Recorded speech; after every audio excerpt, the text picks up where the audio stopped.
Assalamualaikum Sobat Football United, ringan amatiran ala gue.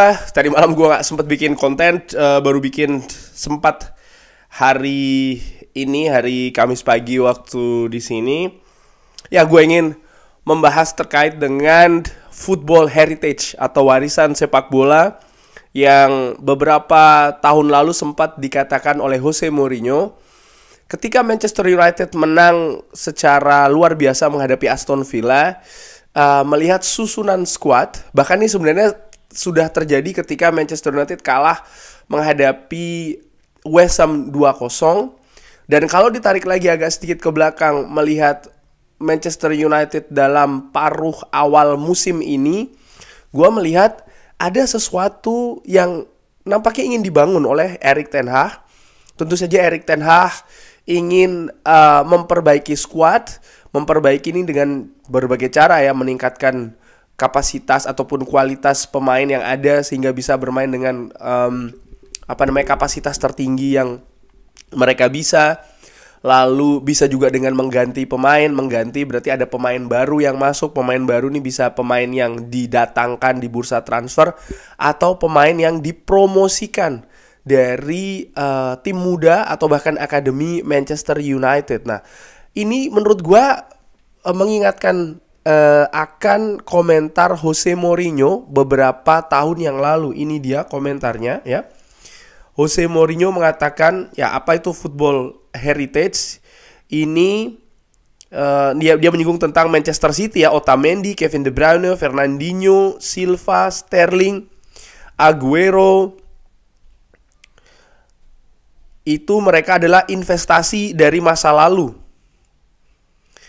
Tidak dari 2 tahun terakhir, tapi dari masa lalu, jadi lebih panjang lagi. Anda tahu berapa banyak pemain yang sudah meninggalkan Manchester United musim lalu? Di mana mereka bermain? Mereka bermain di mana dan bagaimana mereka bermain, dan kalau mereka masih bermain. Ini adalah warisan sepak bola atau football heritage. Ya, ini menarik karena memang banyak pemain Manchester United seperti Fred, seperti Eric Bailly yang bermain di Liga Turki. Tentu saja stratanya kan berbeda dengan Premier League. Lalu juga seperti kayak Edinson Cavani ataupun Juan Mata. Banyak pemain lain lah, bahkan Jesse Lingard yang sampai saat ini belum mendapat klub. Paul Pogba yang belum bermain bersama dengan Juventus musim ini dengan kasusnya dan lain-lain. Ini menunjukkan memang bagaimana proses rekrutmen atau perekrutan pemain di Manchester United ini tidak jelas tujuan, visinya.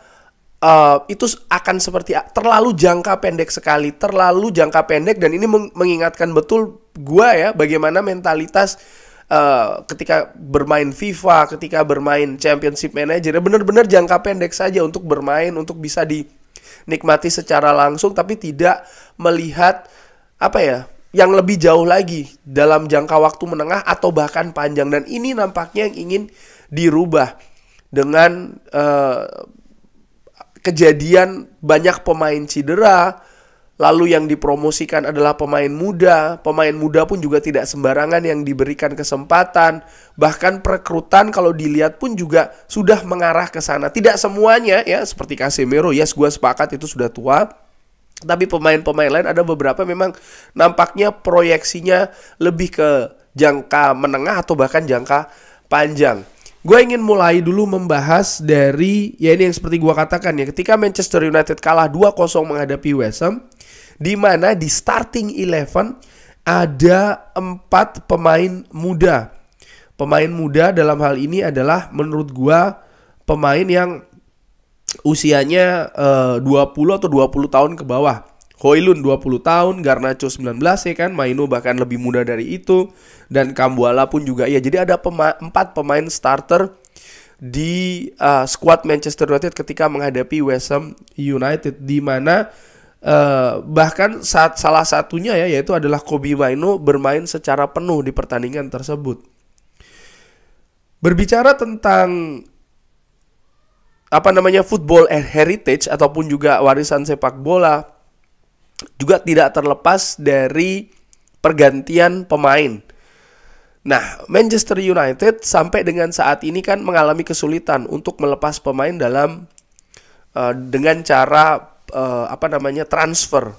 Sering sekali pemain itu dilepas ketika kontraknya berakhir. Dan kalau gua melihat keadaan kontrak ini ya, di musim panas nanti, ini adalah pemain-pemain yang akan selesai kontraknya di Manchester United, di mana menurut gua dari daftar ini sudah terlihat ada beberapa pemain yang pasti tidak akan diperpanjang, mungkin akan diperpanjang, atau bahkan akan diperpanjang.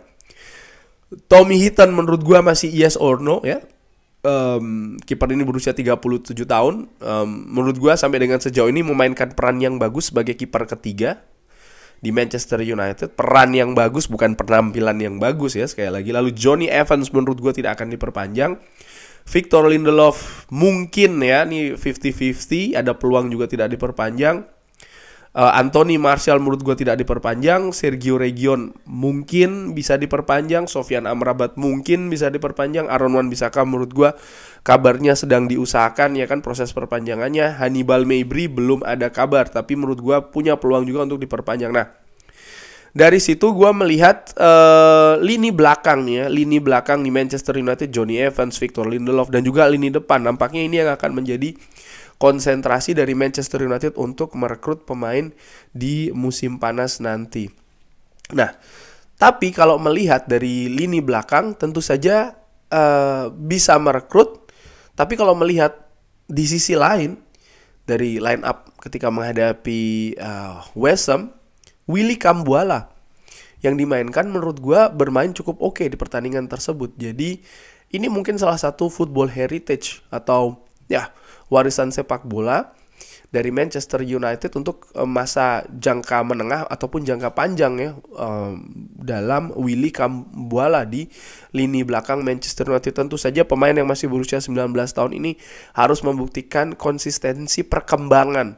Karena konsistensi bermain bagus saja menurut gue tidak cukup. Dia masih berusia 19 tahun. Jadi dengan penampilannya ketika menghadapi West Ham, pasti diharapkan ya dia akan tampil lebih bagus lagi ketika dia tambah usia, tambah matang, kurang lebih demikian. Lalu juga kalau menyinggung tentang pemain muda, gue juga Facundo Pellistri. Tadi memang lini belakang, lini depan itu nampaknya sebagai jangka pendek perkembangan skuad di Manchester United, di mana ya akan ada pemain yang cabut ya kan, lini depan dan juga lini belakang. Tapi kalau membahas secara skuad, football heritage ataupun warisan sepak bola, gue melihat juga Facundo Pellistri memiliki masa depan yang cukup bagus di Manchester United. Beberapa musim dia dipinjamkan, musim ini dia tetap stay di skuad utama. Beberapa kali dia mendapatkan kesempatan, tapi menurut gua dia sekali lagi harus lebih membuktikan ya. Dia sudah berusia 22 tahun. Dia harus membuktikan kalau dia mampu bersaing paling tidak untuk tetap berada di skuad utama Manchester United. Hannibal Mejbri, pemain lini tengah ini sejauh ini lebih dipakai sebagai rotasi ataupun juga pemain pengisi kekosongan ya ketika ada yang absen. Dan menurut gua penampilannya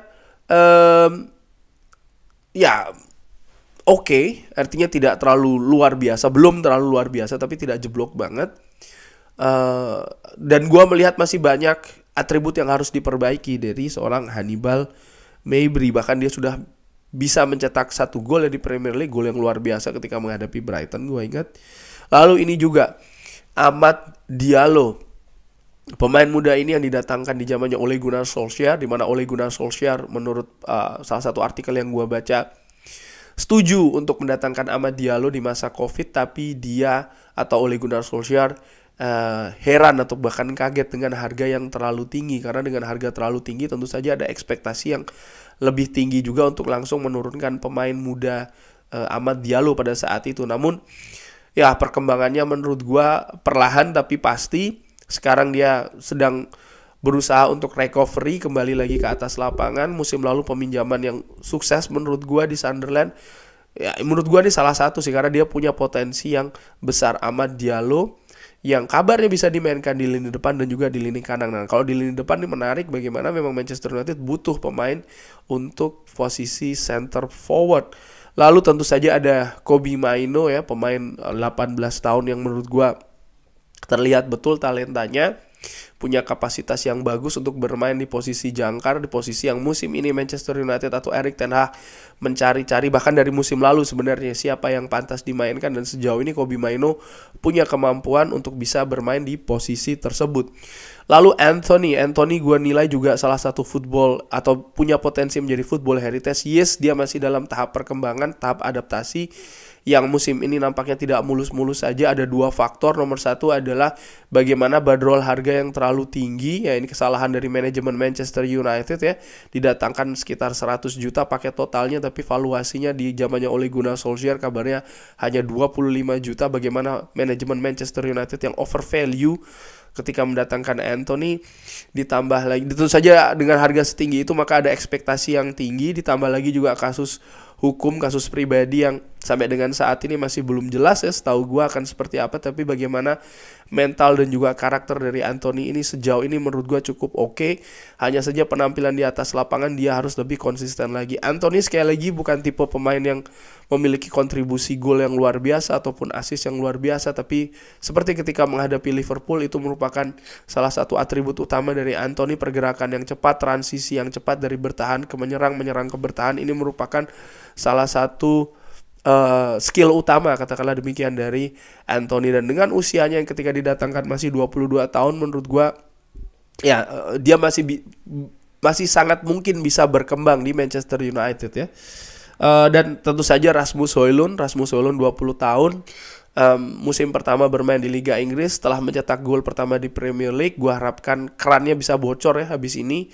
Kendati pun demikian masih ada banyak hal yang harus dikejar oleh Rasmus Højlund dari sisi teknis, sentuhan pertama, pergerakan, penempatan posisi, dan termasuk juga finishing. Ya ada faktor mental karakter di sana, tapi gue juga melihat ada teknik ya yang mungkin masih belum paripurna ya, tentu saja masih belum sempurna karena dia masih 20 tahun, masih ada hal yang harus dikembangkan lagi, tapi melihat ada potensi yang besar di sana. Menurut gua masa depannya mudah-mudahan cerah. Dan tentu saja Alejandro Garnacho juga ya, ini pemain yang dari musim lalu dari zamannya Ralf Rangnick bahkan dan disempurnakan di zamannya Erik ten Hag, berkesinambungan bahkan di zamannya Erik ten Hag dia mendapatkan porsi yang sangat luar biasa dari musim lalu dan bertambah lagi musim ini. Pemain 19 tahun sudah mencetak gol-gol istimewa menurut gua musim ini, tinggal konsistensi saja yang harus terus dinaikkan ya. Ya football heritage di Manchester United, kalau melihat dari skuad saat ini yang ada di Manchester United, tentu saja ada beberapa pemain muda dan pemain dari akademi yang ternyata tersisa. Di setiap musim itu kan ada kesempatan yang diberikan, dan sampai saat ini dari musim-musim yang lalu nih hanya tersisa dua menurut gue, yaitu adalah Scott McTominay dan juga Marcus Rashford. Dan semoga, bayangkan ya, hanya sisa dua, Scott McTominay dan juga Marcus Rashford. Sedangkan tadi nama-nama yang gue sebutkan itu sangat banyak dengan sangat dengan potensi juga yang sangat cerah. Gue tidak mau menjudge atau menghakimi bahwa pemain ini pemain itu sudah habis dan segala macam, karena menurut gua doesn't make sense. Mereka masih sangat muda, mereka masih sangat mungkin bisa berkembang menurut gue secara ringan amatiran. Tinggal bagaimana klub bisa memberikan support yang bagus ya, fasilitas, dan juga mengatur nih, tidak terlalu digeber, itu juga penting. Di samping juga sang pemain bisa belajar memiliki karakter sebagai pemain Manchester United, karena ya mereka harus tahu apa itu arti bermain di klub sebesar Manchester United. Kurang lebih demikian. Bagaimana menurut Sobat Football United? Ada tanggapan lain? Seperti biasa, komentar yang positif always welcome. Bisa drop di kolom komen. Terima kasih sudah menyaksikan. Jangan lupa like, subscribe. Wassalamualaikum warahmatullahi wabarakatuh.